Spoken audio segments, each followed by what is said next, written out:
Good morning, ma'am. My name is Marianel Jastro Campos And I am Generous S. Bartosilio. from BSED Filipino 2. And we are the reporters of this report entitled Adolescence. Adolescence. In these societies, the term adolescence typically refers to the period between ages 12 and 20 and is roughly equivalent to the word teens. Adolescence. Adolescence is a transitional stage of physical and psychological development that generally occurs during the period from puberty to adulthood. However, in many countries, adolescence is only associated with puberty and the progression of physical changes that leads to reproductive maturity. In other cultures, adolescence is defined more broadly, taking into account not just the purely physical components of maturity, but also the psychological, social, and moral spheres. Adolescence can be broken into three stages: early adolescence, middle adolescence, and late adolescence. Each stage has its own characteristics. So when we talk about adolescence, it is a stage where two people can adopt physical and psychological development that, as mentioned earlier, it generally occurs during our puberty to adulthood. But in some countries, they believe that adolescence is just focusing with puberty and the progress of one person that leads them to maturity. And there are also some cultures believe that adolescence can be defined not just a purely physical components of maturity, but also the psychological, social, and moral spheres of one person. The first stage of adolescence is the early adolescence. Early adolescence is the first stage and occurs from ages 10 to 14. Puberty usually begins during this stage. They might exhibit modesty, blushing, shyness, and a strong desire for privacy.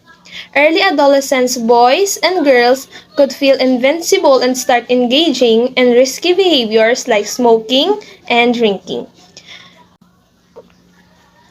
Another one is sexual curiosity is another feature of this time period, which is typically displayed through admiration of singers, celebrities, and other teen idols. As they get older and more independent, early adolescent boys and girls may start choosing time with their close friends over with their families.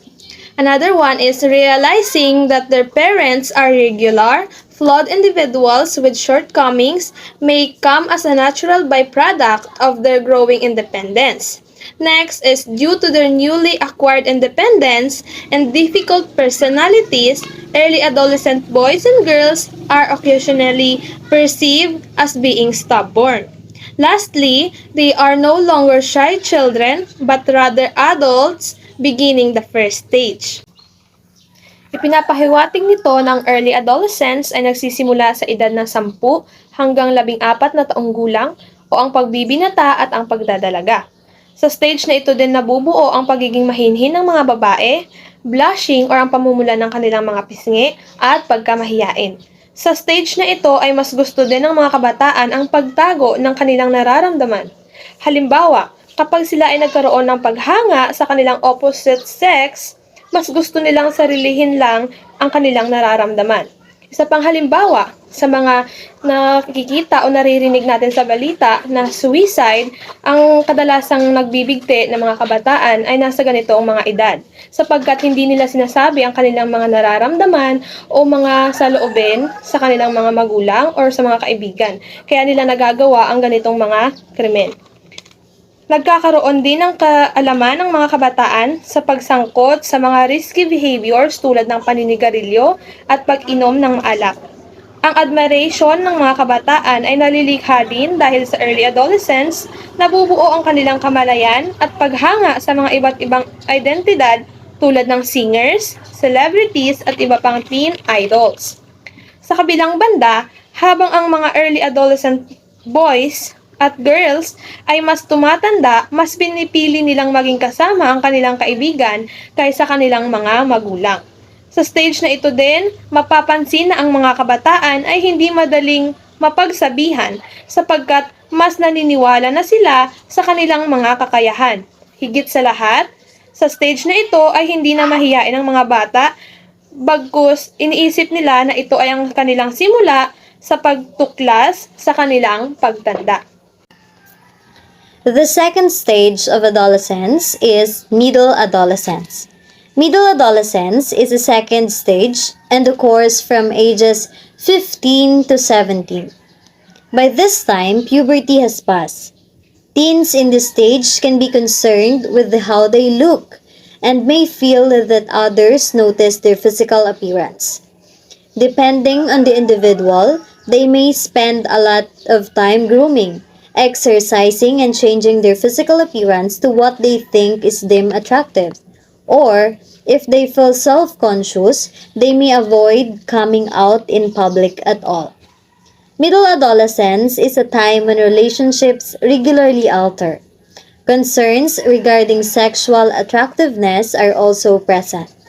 Middle schoolers may frequently lament how their parents are keeping them from growing independent and distance themselves from them. Being more autonomous may be both exciting and perplexing because they won't want to be told what to do or restricted from being the person they want to be. Middle-aged teenagers may find themselves at odds with their parents or guardians. During middle adolescence, peer groups are given a lot of attention, and kids in this time are more likely to confide in one another than in their parents. So, middle adolescence o ang pangalawang yugto ng adolescence na kung saan nagaganap mula edad 15 hanggang 17. Ang mga binata at dalaga sa yugtong ito ay kadalasang mas focus at inaalala ang kanilang panlabas na anyo at kung ano-ano ang nakikita at nasasabi ng ibang tao tungkol sa kanilang pisikal na katangian o panlabas na anyo. They felt so conscious of how they look, and they always think, am I presentable enough to face other people? Adolescents in this stage were so eager to feel that they were handsome and beautiful. They focus a lot of their time in grooming and exercising because they wanted to change their physical appearance. So, some of the adolescents in middle age, won't go outside to socialize on public places because they think that they were not suitable enough to do so.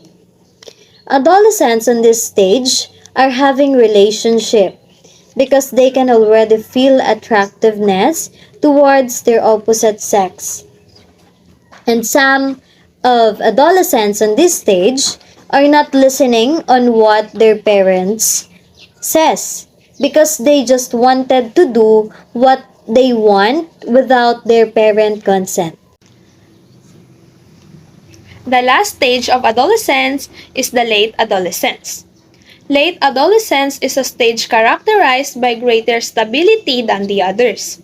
At this stage, the teen is pretty much sure of who they are. They start getting excited about the future. For late adolescents, developing a new and stronger bond with one's parents can be an exciting and eye-opening experience. Compared to childhood, early adolescence, and middle adolescence, the relationship that late adolescents form with their parents is very different. As a result, late adolescents may develop a new appreciation and perspective of their parents, strengthening the child parenthood. This stage is the unique among those two stages because in this stage, stability is secured, and teen is surely know who they are as a person or individual.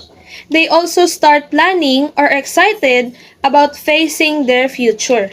Unlike the other two stages, in this stage, late adolescents, bonding with their parents is one of an exciting part of their lives or an eye-opening experience.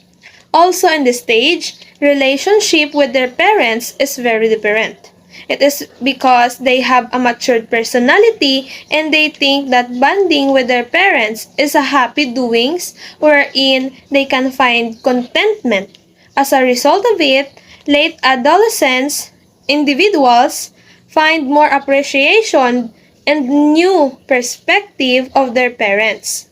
In short, in this stage, parents' bond with their late adolescent children is even more strengthening and even more closer. Developing through the lifespan of adolescence. Number 1, physical development. Number 2, cognitive development. Number 3, social development. And number 4, the emerging adulthood. Physical development. Adolescence begins with puberty or social maturation. Puberty occurs earlier in females who are 11 years than males who are 13 years. Thus, height in females increases before males. The second one is cognitive development. Adolescents' ability to reason gives them a new level of social awareness. In particular, they can think about number 1, their own thinking. Number 2, what others are thinking. Number 3, think about what others are thinking about them. And lastly, how ideals can be reached. Criticize society, parents, and even themselves. Moral thinking. So moral thinking, there are 3 types. The pre-conventional morality, conventional morality, and post-conventional morality. Pre-conventional morality is before age 9, children show morality to avoid punishment or gain reward. So, bago pa man tumuntong edad siyam ang isang bata, nagpapakita na siya ng kabutihan at alam niya kung ano ang tama sa mali para maiwasan ang anumang parusa at sa halip ay makatanggap ng gantimpala. While the conventional morality, by early adolescence, social rules or laws are upheld for their own sake. Ang mga adolescents or mga binata, mga dalaga sa moralidad na ito ay inaalam ang mga rules and regulations na ipinatutupad nang sa gayon ay maiwasan nila ang anumang uri ng hindi magandang kaganapan sapagkat naniniwala sila na ang pagsunod sa mga social rules and laws ay makabubuti para sa kanilang sariling kapakanan. Last is post-conventional morality. Affirms people's agreed upon rights or follow personally perceived ethical principles.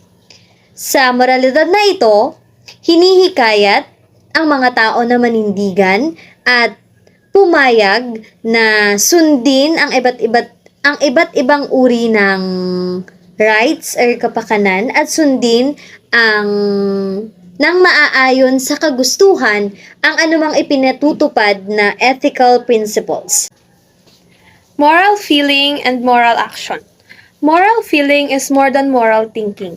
When posed with simulated moral dilemmas, the brain's emotional areas only lighted up when the nature of the dilemmas were emotion-driven.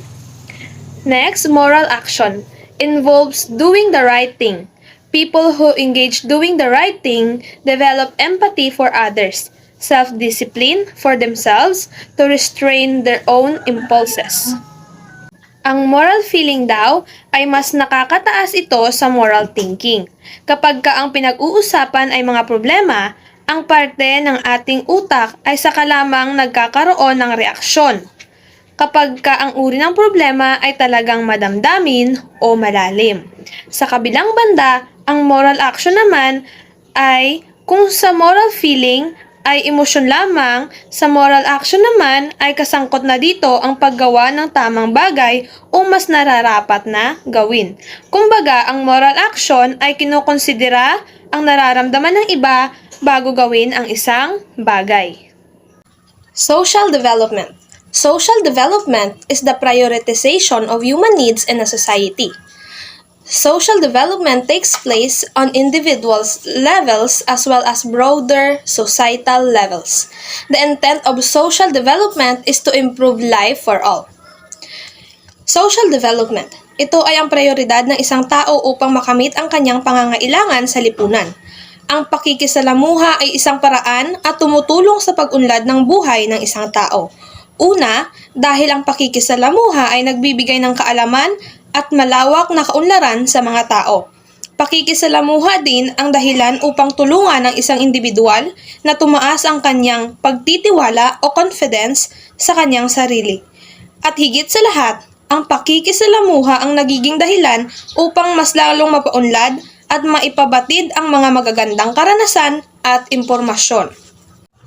Next is emerging adulthood. Emerging adulthood spans from 18 to 25 years. During this time, young adults live with their parents and attend college and work. They marry on average in their mid-20s. Emerging adulthood. Ito ay nagsisimula sa edad na 18 hanggang 25 taong gulang. Sa panahon na ito, ang isang individual ay naninirahan kasama ang kanyang mga magulang at nag-aaral ng kolehiyo. Kumbaga, sa panahon na ito, namumuhay ang isang individual sa halos simpleng buhay tulad ng isang ordinaryong tao. The last coverage of our report is about adult stages. Number 1. Intimacy versus isolation. Young adulthood must develop close relationship. Number 2, generativity versus stagnation. Middle adulthood must find some way to satisfy and support the next generation. Number 3, ego identity versus despair. Late adulthood, sense of acceptance of oneself as one is being fulfilled. Intimacy versus isolation. For example, adulthood in this stage were ready to commit into a serious relationship, and some of them were engaging and to get married. Number 2, generativity versus stagnation. For example, policemen perform their duties to protect youth and their associate. Isa pang halimbawa, sa party ko, ginagawa ko ang lahat ng pagsasakripisyo at paghihirap upang makapagtapos ako ng pag-aaral at magkaroon ng magandang trabaho sa hinaharap upang magampanan ko ang aking tungkulin kung sakali mang ako ay magkaroon ng pamilya. The last one is ego identity versus despair, or late adulthood. So, sa yugtong ito, ang ating mga matatanda, kung ating mapapansin sa ating mga lolo at lola, palagi nilang ikinikwento ang kanilang mga naging karanasan noong kabataan nila. Sa yugtong ito, tanggap nila kung ano ang mga naging kaganapan sa kanilang buhay noon, at meron din namang iba na mayroong tangang mga pagsisisi sa mga naging desisyon nila sa buhay noong sila ay nasa middle adulthood or young adulthood pa lamang. Ngunit alam nila na nagampanan nila ng mabuti kung anuman ang kanilang mga tungkulin at gampanin sa kanilang pamilya at sa kanilang sarili.